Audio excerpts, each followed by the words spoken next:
Alors, je fais cette vidéo pour parler d'une djembé. Une maman qui m'a écrit, elle voudrait que je puisse parler d'une djembé, elle aimerait comprendre. Donc, j'avais déjà fait une vidéo dessus, mais je vais revenir là-dessus. Alors, c'est quoi le djembé? Le djembé était un rite traditionnel gabonais. Hein? Voilà. C'est un rite particulièrement ou spécifiquement ou encore propre aux femmes. C'est un rite traditionnel gabonais pratiqué par les femmes. Voilà, c'est la première chose. Maintenant, l'undjembé. Il faut dire que les personnes qui pratiquent l'undjembé, généralement, sont de l'eau. Voilà, proviennent de l'eau ou ont un lien avec l'eau. Vous comprenez? Ont un lien avec l'eau. Voilà. Donc, que dire sur ce rite traditionnel? Les personnes qui pratiquent ce rite sont en alliance avec la sirène. Hein? Les personnes qui pratiquent ce rite, pour la plupart, elles viennent de l'eau. Elles sont, pour la plupart d'entre elles, sont même sirènes. Vous comprenez? Et pendant l'initiation, certains peuvent par exemple voir, d'autres peuvent voir pendant l'initiation un serpent sortir de l'eau et s'accoupler par exemple avec elle. D'autres pendant l'initiation peuvent voir le serpent sortir de l'eau, rentrer dans leur partie intime. D'autres peuvent voir certains poissons qui peuvent par exemple rentrer dans leur partie intime. Vous comprenez un peu? D'autres, l'entité de l'eau peut se révéler par exemple à elle sous la forme d'un serpent. Le serpent va dévoiler par exemple son nom. Et la personne va voir cette entité. Vous comprenez? Elle va avoir une identité. On va lui montrer son nom. On va l'amener dans l'eau. Et cette chose-là va toujours lui parler. Vous devez comprendre que les personnes qui sont initiées à ce rite-là ont un nom lié à l'eau. Elles ont une maman. Leur maman est dans l'eau. Allez-y demander aux personnes qui sont initiées de ta mère dans l'eau, c'est qu'elle s'appelle comment? Ils connaissent. C'est une sirène qui est dans l'eau. Vous comprenez? Et donc, chaque initié, chaque femme qui est initiée au djembé, sa maman physique là n'est pas sa vraie mère. Hein? Elle ne voit pas leur mère physique là comme étant leur vraie mère. Hein? Pour elle, leur vraie mère, c'est elle qui est dans les eaux, c'est la sirène. Et la sirène là, leur dit pendant l'initiation que c'est moi qui suis ta mère. Je vous dis, allez-y leur demander. La sirène leur dit, c'est moi qui suis ta mère. Vous comprenez? Et la sirène leur révèle de la manière dont ils doivent la servir. Parce qu'ils doivent dresser une table ou un hôtel pour servir cette sirène. Vous comprenez? Et donc, par rapport à l'alliance qui est établie entre cette personne et cette sirène, il y a une manière, ou alors la manière de servir cette sirène-là va dépendre. Et cette sirène-là, elle peut être caractérisée par certaines humeurs. Vous comprenez? Celles qui sont initiées à ça, elles peuvent avoir certaines humeurs ou autres. Bref. Donc les caractères peuvent varier en fonction du type de sirène qu'elle incarne. Ou encore qui peut s'incarner en elle. Du type de sirène à laquelle, ou soit dont elle porte l'identité, ou à laquelle elle est liée.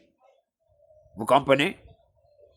Voilà, vous devez comprendre que les personnes qui sont initiées à ces rites-là, notamment les femmes, ce n'est pas des femmes, elles ne sont pas soumises. Elles ne se soumettent pas. Pourquoi? Parce que la sirène, elle n'est pas faite pour le foyer. C'est un rite qui a été fait en réalité pour produire des femmes fortes. Des femmes fortes.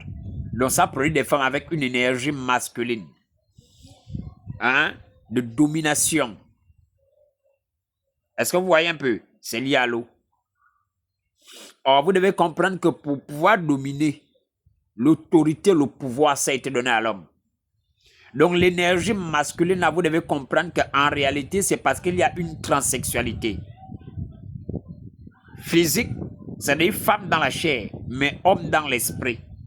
Maintenant, lorsque vous êtes homme dans l'esprit, il faut alimenter le pouvoir masculin que dont on vous a donné, afin de réellement l'incarner et d'être réellement puissant, d'être fort. C'est pourquoi vous allez souvent voir la plupart des familles matriarcales sont justement liées à la présence ou encore à l'alliance avec la sirène. Vous comprenez? Les femmes voulant le pouvoir, la sirène leur donne le pouvoir. Vous comprenez? Ça ne peut pas appartenir aux hommes. Ça appartient aux femmes. La domination aux femmes. Les femmes dominent les hommes. Et généralement, les hommes qui sont dans ce genre de famille, ils sont sans autorité. Beaucoup d'entre eux naissent efféminés. Mais pourquoi? Parce qu'on puise. On puise dans leur virilité, dans leur énergie masculine. Donc, ça doit, le physique doit changer, le pouvoir doit changer de camp. Les hommes vont être dépossédés de leur masculinité, de leur virilité ou autre. Et ce sont les femmes qui vont posséder cela, leur masculinité là. Parce que vous devez comprendre que ce n'est pas juste la sirène qui donne. La sirène est là, mais il faut recharger ça. Donc ça se puise quelque part. Nous, maintenant, va naître, par exemple, le phénomène des maris de nuit et des femmes de nuit. C'est pourquoi je vous avais dit, la plupart qui sont initiés à ces rites-là pratiquent les trucs de mari de nuit, de femmes de nuit. Vous comprenez? Donc, la plupart des femmes qui sont liées à ces rites-là, généralement, elles ne sont pas des femmes, mystiquement, elles sont des hommes. Elles ont les deux sexes. Elles peuvent à la fois être femmes de nuit, mais beaucoup plus, elles sont hommes, maris de nuit. C'est-à-dire, elles ont des rapports avec leurs enfants, hommes, mais beaucoup plus sous la forme masculine. A dit, c'est l'homme qui est soumis et c'est elles qui sont des hommes, soumettant leurs propres enfants. Oh, bref. Vous comprenez? C'est pourquoi je vous ai dit, c'est très dangereux. C'est la première chose. Vous allez voir le blanc. Et quand ils servent, la manière de servir, quand ils dressent une table, vous allez voir d'autres, il faut déposer toujours des pièces sur la table ou sur des trucs qu'elle a dressés. C'est toujours vêtu de blanc. C'est pourquoi vous avez vu beaucoup d'églises sont venues vous dire que voilà, nous on s'habille en blanc parce que le blanc c'est symbole de pureté. C'est des histoires. Vous comprenez? C'est la pureté qui vient des eaux. C'est la fausse pureté. La fausse sainteté. Vous comprenez? Voilà, la Bible déclare déchirer vos cœurs et non vos vêtements. C'est qu'il faut transformer, il faut rendre pur, il faut rendre blanc. Ce sont vos cœurs. Ce n'est pas les vêtements qu'il faut rendre blanc ou qu'il faut porter comme étant blanc. Alors qu'au-dedans de vous, vous êtes noir. Donc, dans les rites traditionnels africains, vous allez retrouver comme ça, les mêmes rites, que ça soit au Gabon avec le djembé, que ça soit au Togo, au Bénin, partout, en Haïti, vous trouvez partout. C'est comme ça le rite. Mais maintenant, comment est-ce que servent la sirène? Vous allez voir, ils présentent, généralement, lorsqu'on sert, les personnes qui servent, ils donnent, par exemple, des boissons, par exemple, comme les jus aux sirènes. Ils donnent toujours les jus. Les jus uniquement. Pas d'alcool, les jus. Ils donnent les bonbons, ils donnent des sucreries, des trucs comme ça, des bananes, des fruits. Des fruits. Ou encore les bijoux. Ils offrent des bijoux. Ils n'offrent pas de billets, ils donnent des pièces. Ils donnent des pièces. Vous comprenez, il faut faire très attention.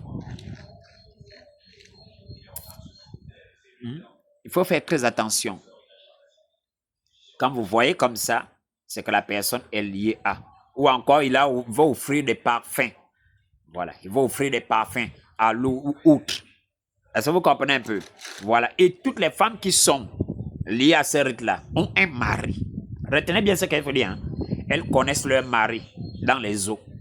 Elles ont une maman dans les eaux et elles ont un mari dans les eaux. Elles sont mariées dans les eaux. Elles connaissent le nom de leur mari. C'est à cause de ça que vous allez voir qu'elles sont rebelles. Elles ne peuvent pas se soumettre à leur mari physique. Parce que toi, tu ne domines pas sur l'alliance. Vous comprenez? Donc, l'alliance qu'elle a avec les esprits des eaux, l'alliance qu'elle a avec son mari là, il est plus important. Lorsque son mari veut monter sur elle, c'est-à-dire avoir des rapports sexuels avec elle, ce jour-là, toi, son mari qui l'épousait légalement, tu vas être surpris qu'elle a changé de caractère, de comportement. Elle ne veut pas que tu la touches. Elle ne veut pas que tu la touches. À la limite, c'est comme si elle se sentait impure, souillée. En réalité, c'est parce que son mari, dans les eaux, doit venir avoir des rapports avec elle. La plupart des enfants que vous allez faire, tout est conditionné de telle sorte à ce qu'elle mette au monde des enfants qui viennent de l'eau et pas